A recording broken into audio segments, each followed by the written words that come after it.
Siempre que leemos el Evangelio, hay datos que, si bien parecen secundarios, contienen también algún mensaje y creo que, tratamos a veces de meternos allí para ver qué nos puede decir.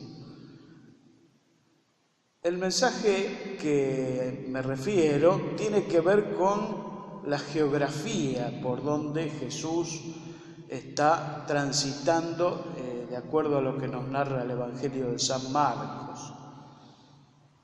Y la zona es Cesarea de Filipo, bien al norte, es decir, está en territorio pagano,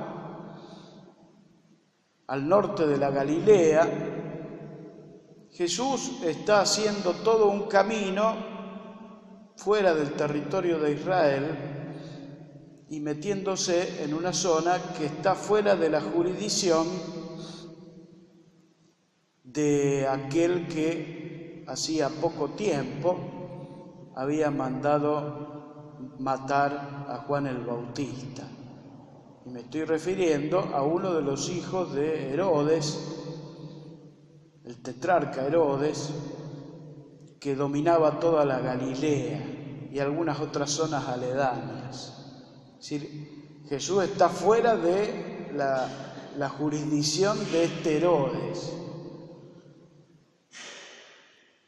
que era un hombre realmente peligroso, y se mete en la jurisdicción de otro Herodes, que es hermano de este que está allí en Galilea y que se llama Herodes Filipo. Este Herodes Filipo es aquel que tenía la mujer Herodías, que se separa de él y que luego se va a juntar con el hermano propio de él, que es el Herodes que está allí en Galilea.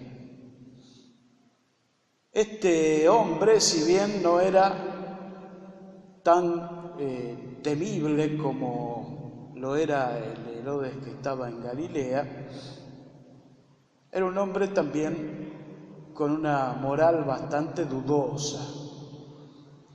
En este sentido, fíjense el lugar donde está llegando Jesús. El lugar se llama Cesarea. No sé si les dice algo Cesarea. ¿Qué palabra está escondida allí? César. Es una ciudad que había levantado Herodes Filipo en homenaje al César, es decir, al emperador romano. Y por lo tanto había levantado allí en esa ciudad un montón de monumentos, de imágenes hacia el César, incluso templos. Así que no solo era una ciudad bien pagana la que había levantado este Herodes, sino que esa ciudad estaba en homenaje al César para congraciarse con él. Ella viene de aquellos tiempos, esto de querer homenajear a los poderosos. Ella viene de aquellos tiempos. Y Jesús se acerca allí y allí va a dar una enseñanza muy importante que está narrada muy claramente en este Evangelio y más claramente todavía en el Evangelio de San Mateo. Allí es donde Jesús le va a decir a Pedro, tú eres piedra y sobre esta piedra edificaré mi iglesia.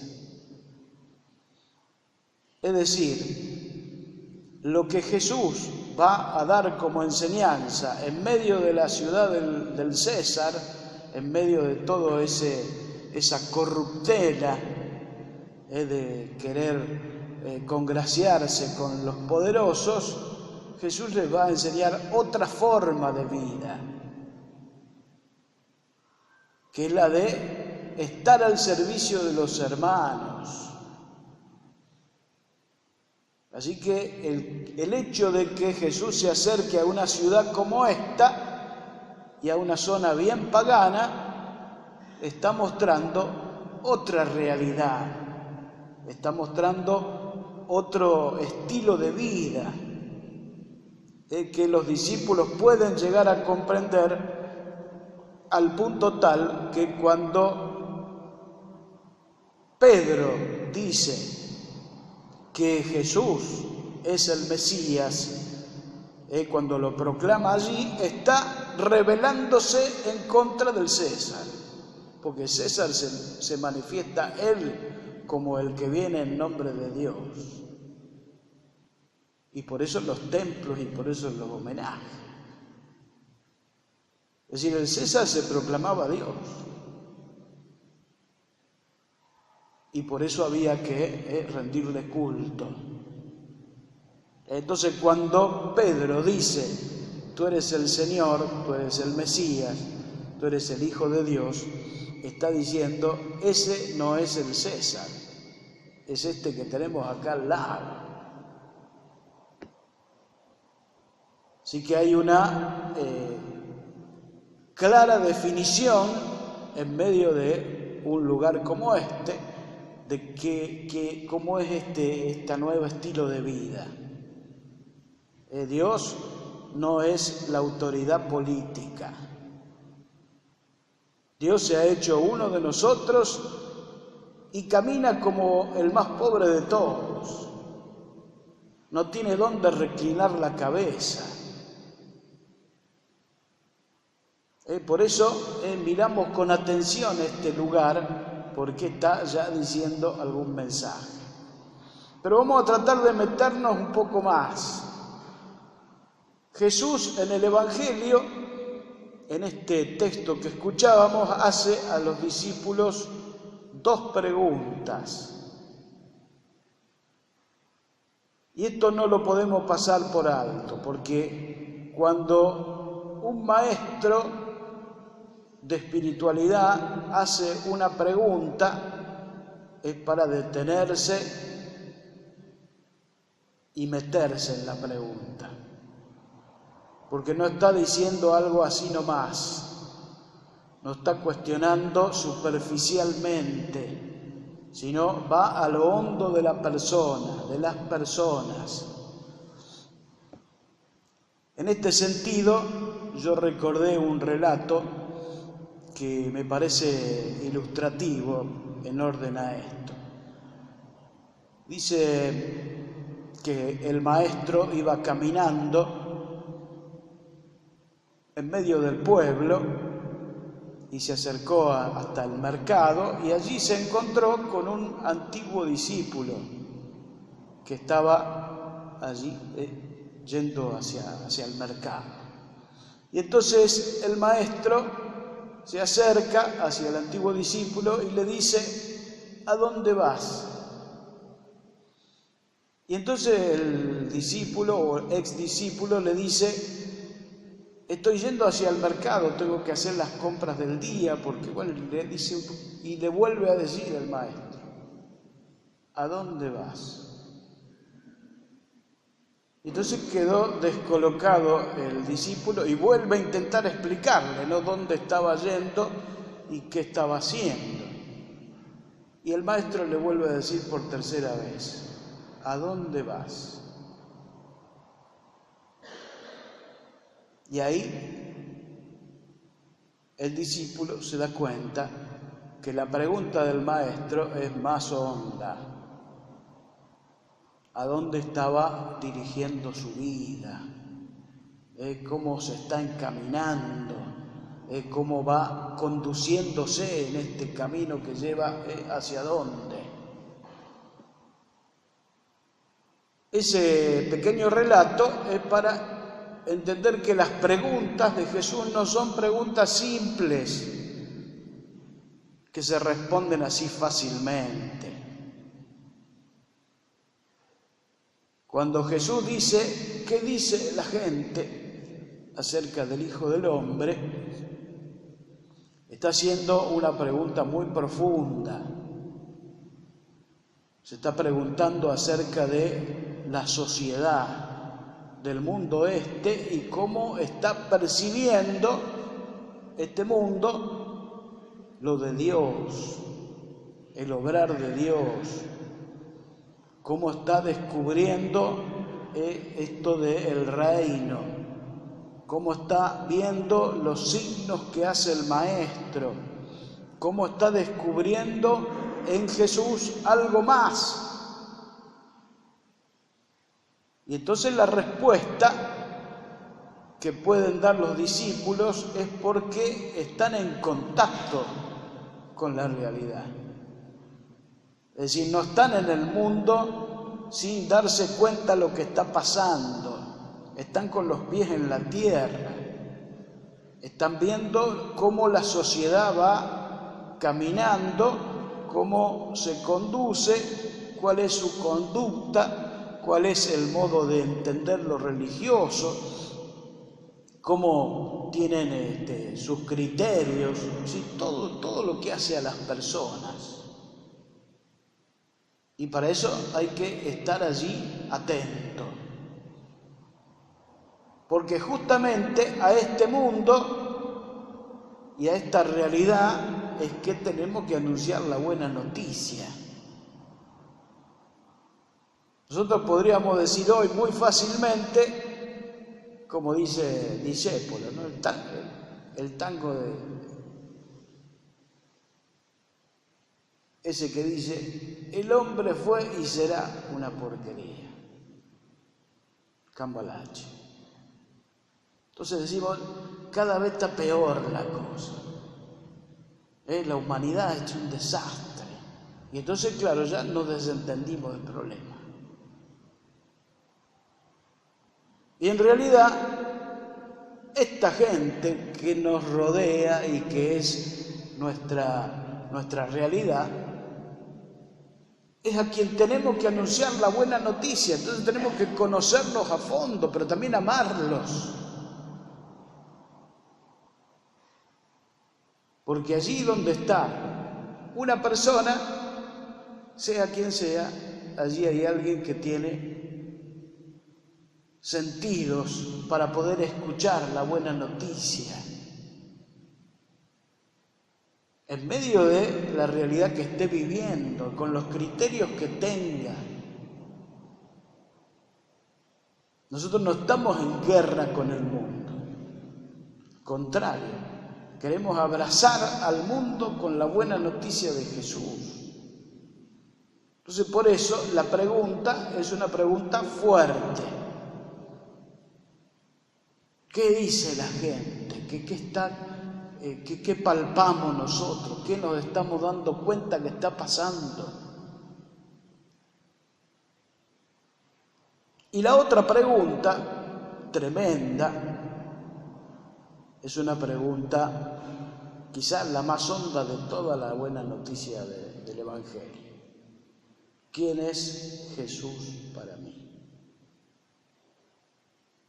Y ahí nos detenemos un poquito porque sabemos, porque lo hemos estudiado en el catecismo, quién es Jesús, que es el Hijo de Dios, que es el Señor, que es el Mesías, etcétera. ¿Cómo podemos ir diciendo, enumerando un poco lo que sabemos del Maestro como conocimiento de allá de la catequesis? Pero eso no dice Jesús en la pregunta, sino que la única respuesta adecuada a la pregunta de Jesús es nuestra propia vida. Allí estamos respondiéndole a Jesús esa pregunta. Desde cómo ocupamos nuestro tiempo, desde el lugar que le damos al Maestro en nuestra vida, hasta nuestra forma de pensar, nuestro estilo de vida, nuestra filosofía, nuestro modo de caminar y de acercarnos a los hermanos. Si estamos al servicio o nos estamos sirviendo de los demás. Todo eso está hablando de quién es Jesús para mí. Allí estoy respondiendo. Es decir, que son preguntas que van al hueso, a lo más hondo del hombre. Así que cuando encontramos en los evangelios una pregunta, tenemos que detenernos allí y masticarla. Ponernos un poco en la actitud de meditación,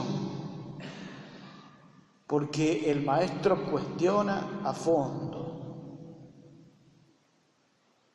y nos está poniendo luz también acerca de nuestra mirada acerca de las cosas y del mundo y de los hermanos.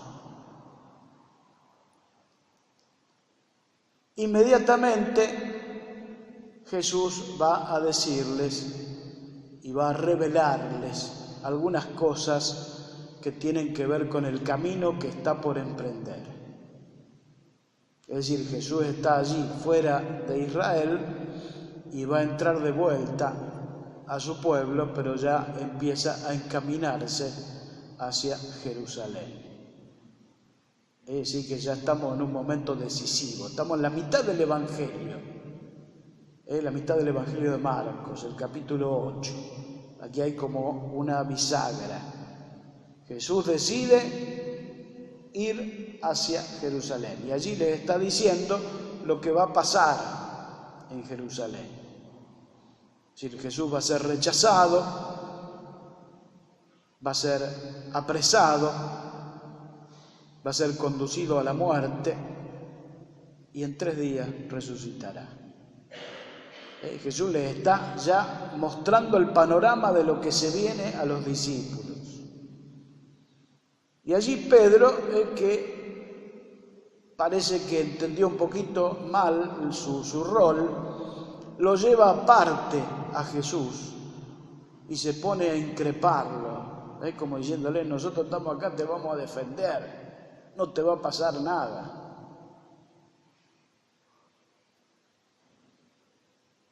Y Jesús dice a Pedro, el que va a tener la misión de conducir la iglesia: apártate de mí, Satanás. Tus caminos no son los caminos de Dios. Así que no es que no nos podamos desubicar, incluso aquellos que estamos llamados a la conducción de las comunidades. Nadie está exento. Por eso hay que volver siempre a la palabra, volver siempre a Jesús, tener siempre la mirada atenta allí, el oído, porque nos podemos desubicar muy fácilmente.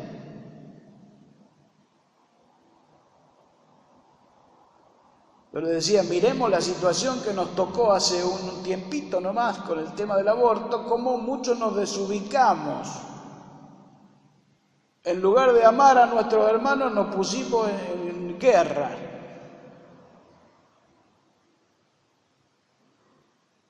¿Qué hubiese hecho Jesús ante estos hermanos? Ahí está el tema. No qué hubiéramos hecho nosotros, porque nosotros agarramos palos y empezamos a pegar. ¿Sí? La guerra no es una palabra de Jesús, pasa por otro lado. Entonces, el que quiera seguirme, cargue su cruz de cada día, niéguese a sí mismo y me sigue. Porque el que quiera ganar su vida, la perderá. Y el que pierda su vida por mí y el Evangelio, la salvará. Fíjense acá, encontramos una densidad impresionante. Pero lo primero de todo, yo diría, es ponernos claramente la pregunta esa: ¿cómo está nuestro alrededor, nuestro mundo, nuestra situación? Porque allí tenemos que hacer nuestra misión. Y en segundo lugar, y no menos importante, es quién es Jesús para mí. ¿Dónde lo tengo ubicado? ¿Cómo es esto de la buena noticia para mí? Porque ¿cómo voy a anunciar a los demás si todavía este Jesús está allí ubicado en algún lugar secundario de mi vida? La clave es esta palabra. Por eso llegamos al medio del Evangelio, al momento clave, porque hay que decidirse, porque a partir de aquí tenemos que caminar con Jesús hacia Jerusalén, hacia la Pascua, hacia la Semana Santa, hacia la pasión, muerte y resurrección del Maestro y de toda la humanidad. Renovemos nuestra fe. Creo en Dios